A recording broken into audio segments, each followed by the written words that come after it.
Hi, welcome to Starz Recapped. Today, I'm going to explain an American dystopian movie titled The Darkest Minds, which was released in the year 2018. Spoilers ahead. Watch out and take care. In the year 2043 in the United States, children and teenagers start to die because of a terrible disease that only afflicts children. This disease is contagious and spreads very quickly. However, this disease is only lethal to children but not to adults. As a result of this virus, 98% of children and teens die, and only 2% of children survive the disease, and the children who survive become abnormal. The disease triggers a special ability in these children which makes them dangerous. The government urges all parents to hand over their surviving child to a camp for healing and research. And at that time, the President of America, President Gray, claims that his son, Clancy, has survived the disease and is currently being treated at the camp for healing, and his condition is getting better. In the camp, doctors and scientists classify children and their disorders into 5 colors. First, it is the greens, for children whose intelligence has increased. The second is blue, for those who have telekinetic abilities. The third group is gold, who have the power to manipulate electricity. The first 3 groups are considered to be quite safe, and are only being treated in healing camps. The fourth group is the group that is considered dangerous, which is the red color for those who can control fire. And the fifth group is orange, the most dangerous group, for those who can manipulate the minds of other people. The red and orange groups are very rare, and the government considers them very dangerous and orders them to be killed immediately on sight. The film takes us to a setting where a little girl named Ruby is celebrating her birthday with her parents. They are worried because all the children around are dead, and only Ruby is still alive. At night, Ruby comes to her mother's room to calm her down, but suddenly she has a strange vision when she holds her mother's hand. In the morning, her mother does not recognize Ruby as her child anymore, and her mother calls the government to take Ruby away to the healing camp. Finally, Ruby is taken with the other children to the healing camp. Every child brought to the camp gets examined by the doctor to determine what abnormality they have. Ruby is taken to the examination where she is identified as being orange, the most dangerous group that can control other people's minds. Therefore, the doctor immediately wants to inject Ruby with lethal injection. But Ruby is able to control his mind and convince him that she is green, the ones whose intelligence has improved rapidly and is not considered dangerous. On the camp, there are 3 groups, green, blue, and gold, but there are no red nor orange, because they are all killed immediately on sight. Ruby then lives her life in the camp as a green. 6 years have passed. Ruby, who is working in the camp, is scolded by the camp captain for making a mistake. The captain feels that Ruby is more stupid than the other people there, and grows suspicious. However, Ruby's campmate tries to defend Ruby and insults the camp captain, which infuriates him, and as a result, the captain takes her away for punishment. The children are treated really badly in the camp. Later at the camp, frequency tests are often held. In short, this frequency test is a test that uses a very loud sound whose frequency can only be heard by the children. During this frequency test, Ruby faints, and she is taken to a doctor called Dr. Kate for further examination. From the examination, the officer finds out that Ruby is an orange. Dr. Kate secretly writes a note to Ruby that they have found out Ruby is an orange and will kill her immediately. And Dr. Kate tells Ruby to meet her in the boiler room. In a panic, Ruby then directly goes to the boiler room, and in there, Dr. Kate is waiting for her. By that time, the alarm has been sounded for an intrusion, and all officers are ordered to look for Ruby. With Dr. Kate's help, Ruby manages to leave using Dr. Kate's car. But at the checkpoint, Ruby is almost caught, but Ruby uses her power to control the officer's mind to let them escape. Finally, after 6 years, Ruby manages to get out of the camp.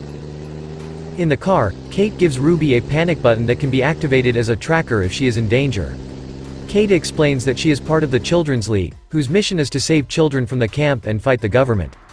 Kate takes her to a gas station to meet her boyfriend, Rob, who is also on a child rescue mission. But when Ruby almost falls and holds Rob's hand, she has a vision of Rob, who seems to like abusing children. Ruby becomes suspicious of their motives. When Ruby changes her clothes at a shop, she suddenly sees a small girl who can manipulate electricity. The girl runs away when she sees Ruby, and Ruby chases after her. The girl then gets into a van, and Ruby follows her to hide from Dr. Kate. The little girl is called Zoo, and she is a mute and always wears gloves due to her ability. Zoo is accompanied by 2 friends called Liam and Charles. Liam is a blue with telekinesis ability, while the intelligent Charles is a green. They agree to go with Ruby and help her escape from Kate. On the way, there is a woman who tries to chase them. Her name is Lady Jane. Lady Jane is a child hunter who works for money. While in pursuit, Kate also tries to pursue them. However, Liam uses his telekinesis power to harass them by scattering the leaves, cracking the road, and even knocking down the trees. As a result, they manage to escape. They also begin to get to know each other better, but Ruby does not reveal her identity as Orange and lies that she is a Green. Liam explains that they are on their way down the East River to a group of children led by a mysterious person nicknamed the Slip Kid.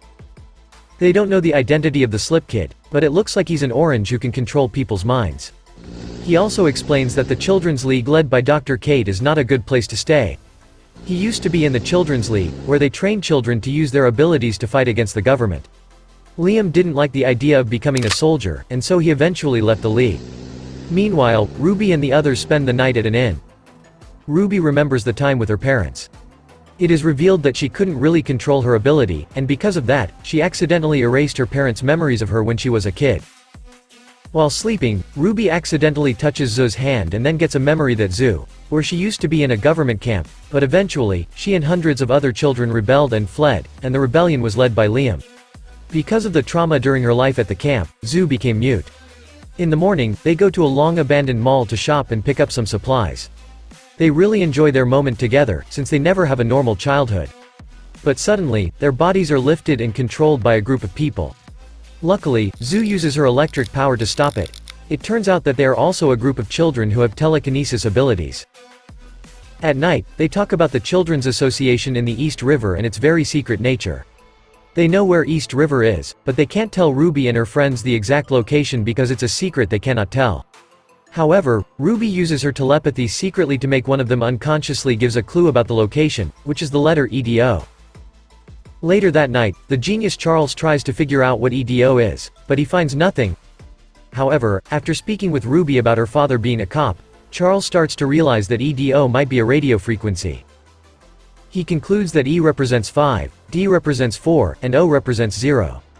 And he uses the number 540 for the radio frequency. Finally, they receive a message from the frequency, and finds that the location is at Lake Prince, Virginia. The next day, on the road, they are ambushed by Lady Jane, the child hunter, and she uses the sound frequency of her rifle to incapacitate the children. Luckily Ruby uses her power to control Lady Jane's mind, and gives Jane a deserving punishment. Liam and the others are shocked that all this time Ruby is Orange. It turns out that Ruby has lied to them all this time because she isn't proud of her abilities.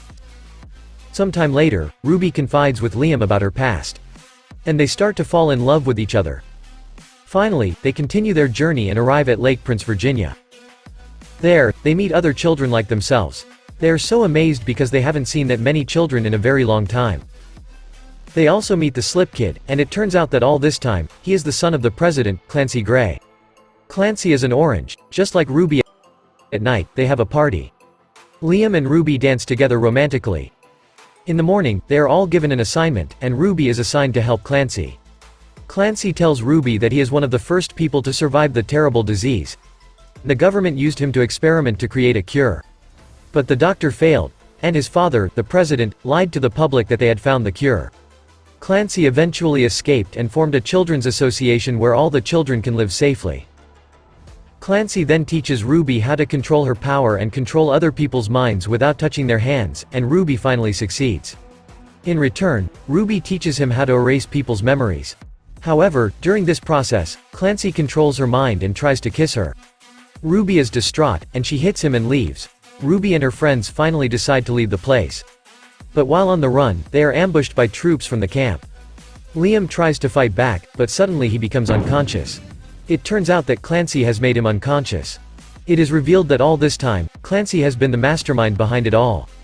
Clancy has contacted the camp captain to arrest all the children. Clancy has been manipulating his father, the president, and taking control of the government using his power. His main goal is to create his army of children with superpower so that he would never get abused by anyone. Ruby then uses her power to make the camp captain commit suicide, and Zoo controls the electricity to create a trick to escape. Suddenly armed forces arrive with helicopters to arrest all the children. The troops brought the children in the red group who can control fire. It turns out that they are secretly weaponized by the government, and they set the camp on fire. The battle finally ensues.